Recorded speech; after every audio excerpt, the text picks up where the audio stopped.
with this, because even you must see that we have a big housing shortage, and going and getting people from other countries to bring it to the UK to support people who've come here legally or illegally, it's too much. We don't have the space. Well, for a Christian country, so-called, are we going to sort of differentiate who we help through the name of charity? Yes. It says, help thy neighbour. And I'm sorry, when it comes to charity, we should not discriminate who needs and who requires help. This charity is actually there to actually fill the gaps, as you said, and 1,000 is just 0.002% of UK's population. Now, at the end of the day, let's reintroduce statistics. 1.2 million on housing waiting list, 9,000 children in temporary accommodation. None is linked to the Red Cross policy. They are a British humanitarian body whose mandate is to reunify families, not a migration policy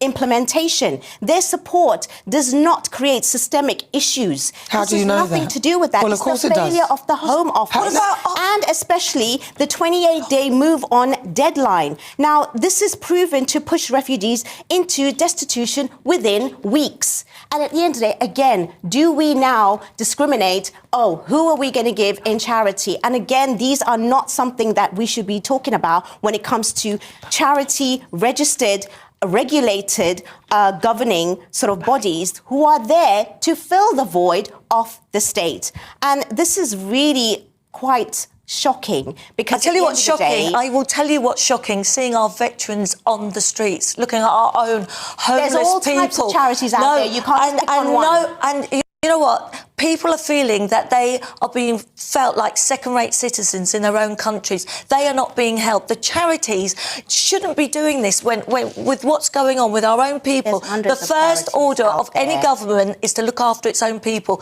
And this is why we are seeing the protests. This is why we're seeing people distraught what's going on in their own towns, in their own vivillages. Yes, they are, because rhetoric and narrative, it's not rhetoric. And taking away from vulnerable people who actually need this. It's humanitarian. It has got nothing to do with immigration, migration, or anything what about to do with that. The sympathy? What about your sympathy for the people of this country that are sick and tired of what's going on? There is when there are hotels packed full of immigrants, hotels packed full of immigrants, like in my little village, where the schools are scared to walk past. We've seen what's gone on in Epping. Have you not seen? You're being like Keir Starmer and full of distractions and not answering the real question. The police and attack the police in Epping. That's what I saw.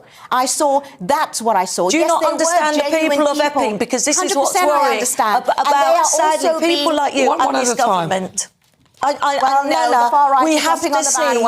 This is, at the end of the day, this is not the kind of time that we need to be talking in generalised terms. Let's get the statistics straight. We are. I will tell you the statistics very happily, because 62% of Labour voters are now saying immigration is one of their major issues. We saw Martin Dolby yesterday in Sunderland, which is a Labour seat. No. And the people there are distraught with what's going on in their towns. They're distraught because that's all we're talking about when there's so much more. It's real life. We've got them there that are protesting. We're seeing them today. Yeah, you cannot deny that. Because that's not the problem. It is the problem. Parliament. There's fury. It's bubbling over.